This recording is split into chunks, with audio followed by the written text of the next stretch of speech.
Thank you for having me here today. My name is Sam Cobb. I'm the CEO of AdAlta.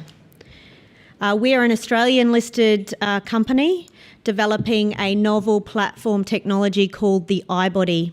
So the iBody is a human version of the single domain from sharks. So sharks and camels both have single domain antibodies. We've identified a human version of that, which we call the iBody. We've got this powerful technology. It's got 20 billion different iBodies in our library, which we can screen on any target. Our lead candidate is for the treatment of fibrosis, and we're developing that candidate at the moment, AD214. AD214 has two iBodies at the front and also has the FC fragment at the back to extend its half-life. We're focused on treating fibrosis. So for those of you that don't know, fibrosis is essentially scarring. We're looking at scarring of the lungs as our first indication, and that is an orphan indication. We've got orphan drug designation in the US for the treatment of idiopathic pulmonary fibrosis, and we're looking at also a commercialisation opportunity around this target in terms of licensing.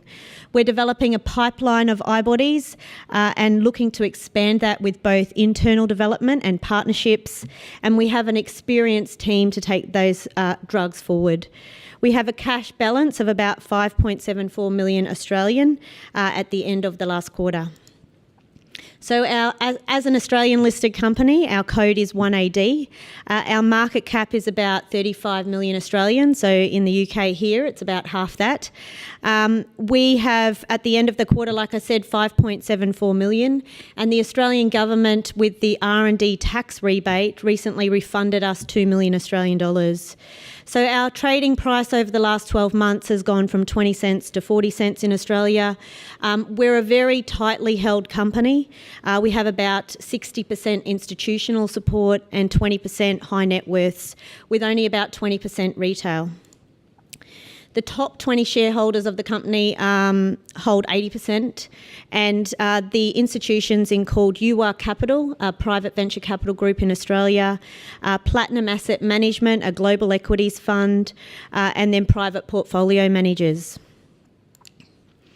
I'm the founding CEO of the company, so AdAlta's been listed for 2 years but been around for around 10 years. Our chairman, Paul McClellan, is a veteran of the Australian industry.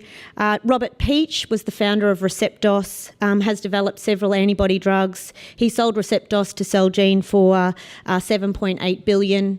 John Chiplin, also a veteran in the Australian industry. He sold Arana Therapeutics as a CEO to Cephalon. And then we have James Williams and Liddy McCall as directors of the company from UR Capital. We have a world-class scientific advisory board, ex-Novartis and ex-Pfizer. So Brian Richardson used to be the head of R&D at Novartis, John Westwick, head of pulmonary drug discovery, so extensive experience in that space. David McKibney used to be the head of the UK Pfizer, and Steve Felstead, a cardiologist, so really helping us map out the iBody platform from early stage discovery all the way through to the clinic. So idiopathic pulmonary fibrosis is a rare orphan disease. There are about 300,000 people in the Western world with this. 40,000 people die per year, and there are two drugs that can treat this disease, pirfenidone and nintedanib. They work on about 30% of patients, so there's a really high unmet medical need in terms of identifying new drugs for this. So our drug AD214 has been shown in models of pulmonary fibrosis to have both anti-fibrotic and anti-inflammatory effects. So in the left-hand panel, you see what a normal lung looks like. In the middle is a diseased lung, so we've looked at using bleomycin as the toxin to create this model, where you see a build-up of collagen and inflammation. On the right is a picture of our diseased lung treated with our iBody, and you can see it has a very similar architecture to the normal lung. We've done this in both modes, so like treating at the same time that you give the bleomycin, prophylactic, so preventing fibrosis, but we've also done it where we wait for a week and then treat, so in a therapeutic mode.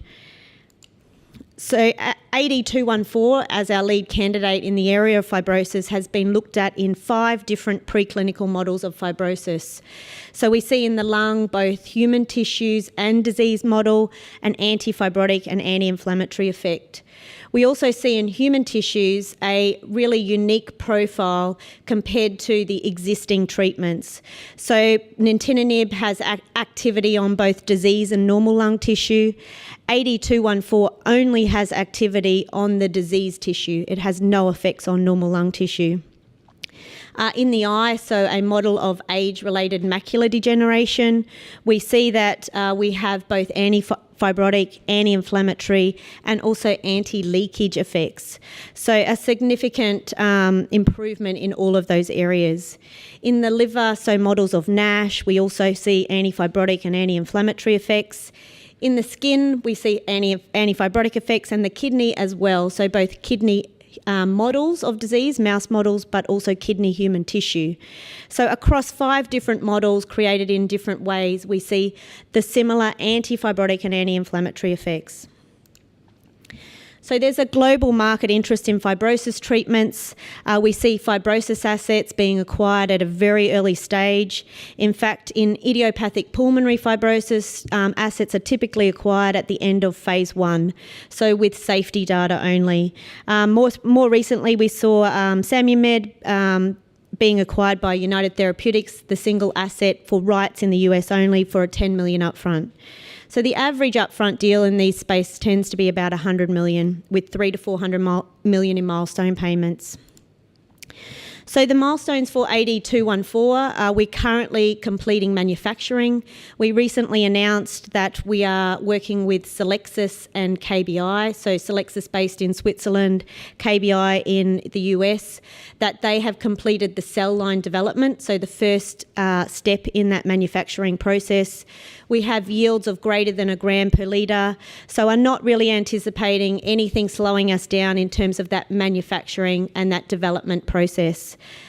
We will do a single ascending dose study in non-human primates between now and the end of the year, and then we'll complete a multi-dosing study in non-human primates early next year.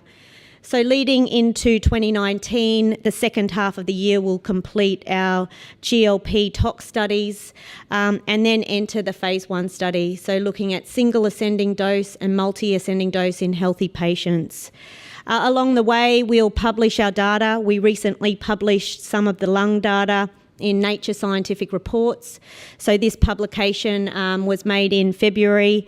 It's really detailing both the animal models as well as the human tissue data that we worked with Cedars-Sinai in the US to complete. In parallel to AD214, we're also looking at developing a pipeline of i-bodies to intractable targets. So the long loop of the i-body is quite unique compared to traditional monoclonal antibodies. So what we'll be using them for is targets like G protein coupled receptors, GPCRs, and ion channels. So where targets where antibodies have not really been successful, but where small molecules have off-target effects. So developing that pipeline both internally with our own resources, but looking at partnering that as well. So the significant achievements over the last 12 months, we got our orphan drug designation. We've completed those 5 different animal models with our lead candidate demonstrating broad anti-inflammatory and anti-fibrotic effects. We're starting to really publish that data, so publishing the lung data, as I mentioned. Upcoming publications will be around the platform and the eye fibrosis data. We've completed several non-human primate studies already showing that both the i-body platform and our lead candidate is safe. And we have broad IP protection around AD214 and the platform. So the patent in Australia for AD214 has been granted. And as I mentioned, Celexis has just completed that cell line development for AD214. AdAlta's business model is really around using the i-body platform to difficult targets. So that long loop of the i-body is really its unique, a unique mechanism for traditional monoclonal antibodies. So we can access novel targets like GPCRs and ion channels, and we've got a number of examples that we've shown we can do this, including our lead candidate. So our lead candidate has quite a different mode of action compared to other antagonists to CXCR4. We're looking to partner both the platform and our lead candidate and build that in-house pipeline of products. So when we look at the deals around this space, we see our lead asset and a lot of partnering happening, but we also see some deals around next generation antibodies similar to that of AdAlta's, and also around GPCRs.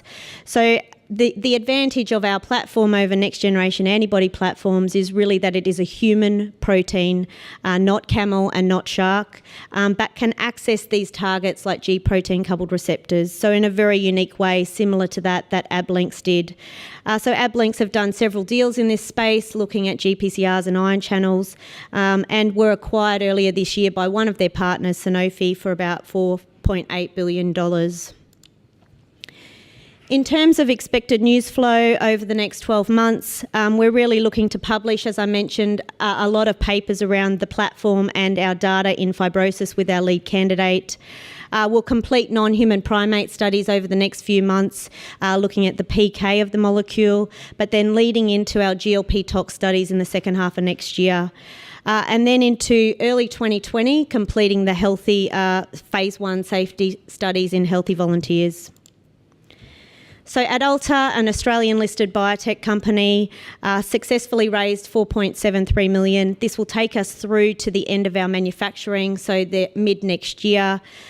We have a strong foundation in terms of institutional investors, a great board and scientific advisory board to take this product through. Our initial focus is on an orphan drug indication where we have our orphan drug status, and we have a great preclinical package that looks across 5 different models. So for us now, the real key is taking this forward, completing manufacturing and completing that GLP tox and safety study. So we have a really experienced team and a great product to take forward. So thank you.